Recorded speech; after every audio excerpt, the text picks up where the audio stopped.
जय हिंद दोस्तों, आप सभी का स्वागत है एक बार फिर से आपके अपने यूट्यूब चैनल यूनिक ज्ञान में। आज हम बीए थर्ड सेमेस्टर के भोला राम का जीव व्यंग्य जो कि हरिशंकर परसाई जी द्वारा लिखा है उसका सारांश अच्छे से समझेंगे और जानेंगे, जिससे एक भी प्रश्न अगर भोला राम के जीव से आ जाए तो हमारा छूटे ना। सर्वप्रथम हम हरिशंकर परसाई के जीवन परिचय के महत्वपूर्ण बिंदुओं को देखेंगे। कभी कभी प्रश्न पूछ लेता है पाठ के लेखकों से भी। तो हम सर्वप्रथम हरिशंकर परसाई जी के बारे में देखेंगे। वह एक आधुनिक व्यंग्य लेखकों में परसाई का नाम सबसे अधिक लोकप्रिय है।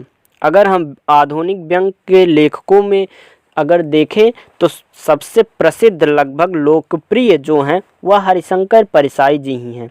और इनका जन्म 22 अगस्त 1924 ईस्वी को मध्य प्रदेश के होशंगाबाद जिले के जमानी नामक गांव में हुआ था।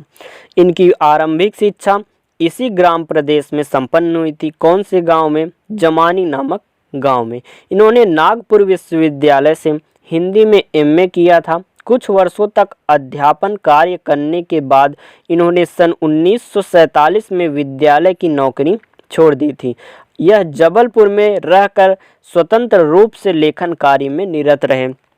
परसाई जी ने जबलपुर से वसुधा नामक एक साहित्यिक पत्रिका का कई वर्षों तक प्रकाशन किया था। बाद में देशबंधु दैनिक में सांप्रदायिक परामर्शदाता के रूप में कार्य करते रहे।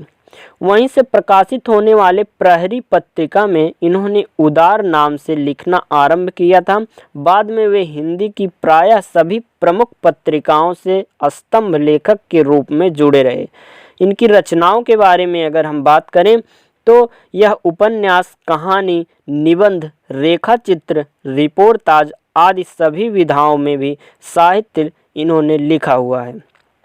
तथापि इनकी ख्याति व्यंग्यकार के रूप में अधिक रही है। लिखा इन्होंने बहुत कुछ है, जैसे कि इन्होंने कहानी, उपन्यास, निबंध, रेखाचित्र, रिपोर्टाज सब कुछ लिखा हुआ है, लेकिन इनकी ख्याति सबसे अधिक व्यंग्यकार के रूप में हुई है। अगस्त 1995 में यह परलोक सिधार गए, अर्थात इनकी 1995 में मृत्यु हो गई।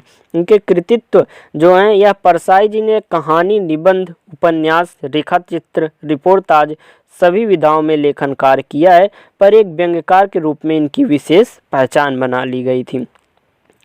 और इन्होंने अपनी व्यंग्य रचनाओं के द्वारा व्यंग्य साहित्य को समृद्धशाली बनाया था। और इनकी सबसे अच्छी निबंध संग्रह कौन कौन सी हैं हम आपको बताएंगे। तब की बात और थी, यह इनकी निबंध संग्रह है। भूत के पांव पीछे, बेईमानी की परत, पगडंडियों का जमाना, सदाचार का ताबीज, शिकायत मुझे भी है, और अंत में ठिठुरता हुआ गणतंत्र, अपनी अपनी बीमारी, तिरछी रेखाएं, तुलसीदास चंदन घिसे, वैष्णव की फिसलन, विकलांग श्रद्धा का दौर, और एक काग भगोड़ा जो कि सबसे प्रसिद्ध निबंध संग्रह में इनकी जानी जाती हैं। कहानी संग्रह में इनकी है हंसते हैं रोते हैं, और दूसरी जैसे उनके दिन फेरे, जैसे उनके दिन फिरे, यह इनकी कहानी संग्रह है। और उन्होंने उपन्यास लिखा है रानी नागफनी की कहानी तथा तट की खोज, ये सब उनकी प्रसिद्ध उपन्यास हैं।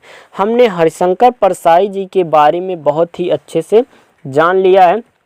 अब हम भोला राम का जीव जो कि इनका व्यंग्य हमारे सिलेबस में लगा हुआ है उसके बारे में उसका सारांश अच्छे से देखेंगे। जो यह प्रस्तुत कहानी है भोला राम जीव, यह वास्तविकता में देखा जाए तो अधिकतर सरकारी अधिकारी रिश्वत लेने की लालसा में सम्मिलित होते हैं, उसी के ऊपर व्यंग्य किया गया है। सरकारी दफ्तर का चक्कर लगाते लगाते कभी लोगों की मृत्यु हो जाती है, कभी कभी लोगों की मृत्यु हो जाती है, परंतु उनका कार्य नहीं पूर्ण होता है। लोग सरकारी दफ्तर में चक्कर लगाते रहते हैं अपने कार्य को पूरा करवाने के लिए, लेकिन उनका कार्य जो है वह पूरा नहीं होता है और उनकी मृत्यु हो जाती है, लेकिन कार्य पूरा नहीं होता है। सरकारी कार्यालयों में इतनी भ्रष्टाचार का व्यंग्यात्मक वर्णन करते हुए लेखक ने यह कहानी चित्रित किया है। यह कहानी जो चित्रित किया हुआ है यह सरकारी कार्यालयों में भ्रष्टाचार के ऊपर व्यंग्य करते हुए किया है। वहीं इस कहानी के अन्य पक्ष की बात की जाए तो इसमें भोलाराम नामक व्यक्ति के लगातार 5 वर्षों तक पेंशन के लिए संघर्ष करने का मार्मिक चित्रण प्रस्तुत किया गया है, जिसके माध्यम से हर क्षेत्र में भ्रष्टाचार किस तरीके से पनप रहा है उस पर व्यंग रूप में वर्णन किया है। भोलाराम जबलपुर के धामापुर मोहल्ले का निवासी था। उसकी उम्र लगभग 60 वर्ष थी। उसकी एक पत्नी, 2 लड़के और 1 लड़की थी। सरकारी वह नौकर था। 5 साल पहले रिटायर हो गया था, पर उसे जो पेंशन थी नहीं मिलती थी और वह मर जाता है। उधर चित्रगुप्त भोलाराम के जीव के इंतजार में बैठे हैं। वह यमराज से कहते हैं कि यमदूत 5 दिन पहले भोलाराम का जीव लेने गए थे, पर अभी तक वापस नहीं आए। तभी यमदूत आकर कहता है कि जीव को लेकर आ रहा था, पर वह मुझे चकमा देकर भाग गया। और यमदूत यह भी कहते हैं कि 5 दिनों से सारा ब्रह्मांड छान लिया हमने, कहीं नहीं मिला लेकिन वह भोलाराम। तब चित्रगुप्त कहते हैं, आजकल पृथ्वी पर बहुत अनैतिक कर्म हो रहे हैं, कहीं किसी ने भोलाराम के जीव को पकड़ तो नहीं लिया। धर्मराज कहते हैं कि रिटायर होने की उम्र आ गई है, भला भोलाराम जैसे नगण्य दीन आदमी को से किसी का क्या लेना देना। चित्रगुप्त महाराज जब यमराज से कहते हैं तो यमराज जो है वह यमदूत को डांटने लगते हैं कि इतने दिनों से तुम जीव जाकर ला रहे हो पृथ्वी से, और एक तुच्छ मानव छोटे से गरीब भिखारी आदमी भोलाराम के जीव को लाने में चूक तुमसे कैसे हो गई। और यमदूत जो है वह सर झुकाकर नीचे खड़ा ही रह जाता है। और इतने में ही नारद मुनि वहां आकर धर्मराज को चिंतित देखकर कहते हैं कि चिंता किस बात की धर्मराज, क्या नरक में निवास स्थान की समस्या अभी हल नहीं हुई। धर्मराज ने जवाब दिया, वह समस्या तो कभी की हल हो गई। नरक में पिछले सालों से बड़ी कारागार आ गए हैं। कई इमारतों के ठेकेदार हैं जिन्होंने पूरे पैसे लेकर रद्दी इमारतें बनाई हैं। बड़े बड़े इंजीनियर भी आ गए हैं जिन्होंने ठेकेदारों से मिलकर पंचवर्षीय योजना का पैसा खाया है। ओवरसीयर हैं जिन्होंने उन मजदूरों की हाजिरी भरकर पैसा हड़पा जो कभी काम पर ही नहीं गए। इन्होंने बहुत जल्दी नरक में कई इमारतें तान दी हैं। वह समस्या तो हल हो गई है, पर एक बड़ी विकट समस्या उलझन में आ गई है। भोलाराम नाम का एक जीव आदमी जो कि 5 दिन पहले उसकी मृत्यु हुई थी, उसके जीव को यमदूत यहाँ ला रहा था कि जीव इसे रास्ते में चकमा देकर भाग गई।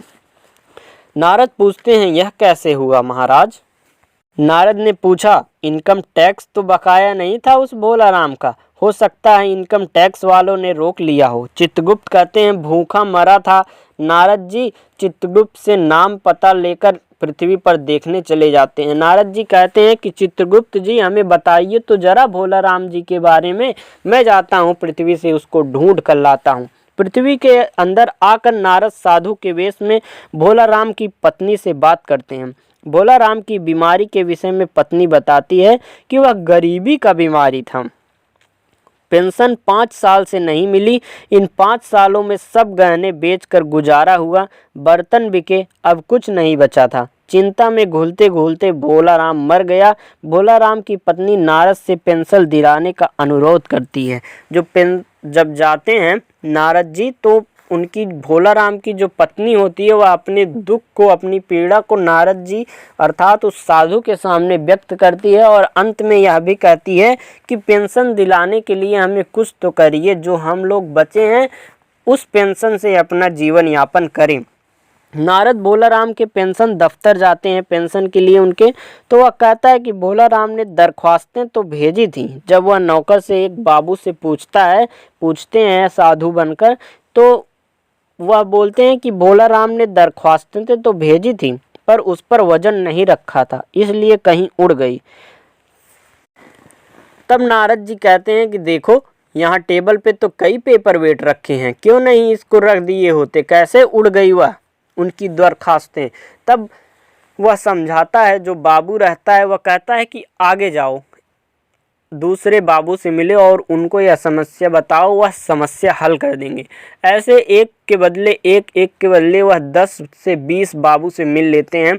अंत में जाकर जब वह गेटकीपर अर्थात नौकर से मिलते हैं तो वह बोलता है कि जाओ बड़े साहब से मिलो, वह आपकी समस्या को हल कर देंगे। और जब वह बिना अर्जी लिए, बिना किसी को बताए सीधे सीधे बड़े साहब के ऑफिस में घुस जाते हैं तो सबसे पहले बड़े साहब जो रहते हैं वह बहुत क्रोधित होते हैं। कैसे बिना पूछे तुम चले आए?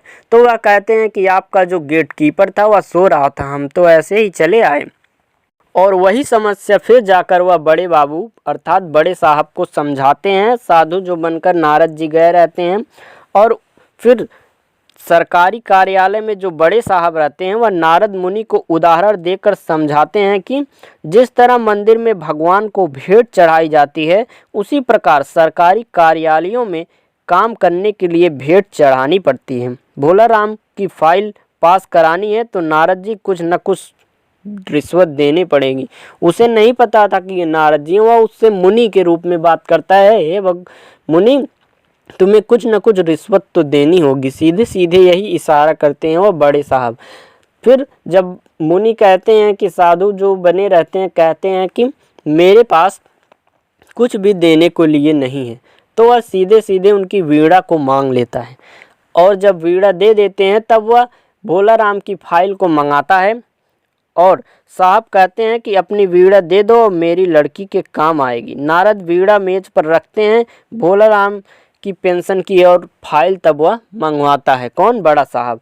फाइल आते ही पता चलता है कि भोला राम का जीव पेंशन की फाइलों में छुपा हुआ है, वह पेंशन की दरख्वास्तों में अटका हुआ है। जब नारद जी कहते हैं कि मैं नारद हूँ, मैं तुम्हारा जीव लेने आया हूँ, तो भोला राम कहता है मुझे नहीं जाना, मैं तो पेंशन की दरख्वास्तों में अटका हूँ, यही मेरा मन लगा है, मैं अपनी दरख्वास्तें छोड़कर नहीं जा सकता। इस प्रकार हरिशंकर परसाई जी ने हमारे समाज में हो रहे भ्रष्टाचार के प्रति, सरकारी कार्यालयों में भ्रष्टाचार के प्रति व्यंग्य किया हुआ है। यह थी पूरी व्यंग्य भोला राम का जीव की सारांश, जो कि हमने आपको बहुत ही अच्छे तरीके से समझाया। अगर आप चैनल पर नए हैं तो चैनल सब्सक्राइब करिए, जिससे आपको आगे की वीडियोस प्राप्त हो सकें। धन्यवाद, मिलते हैं अगली वीडियो में।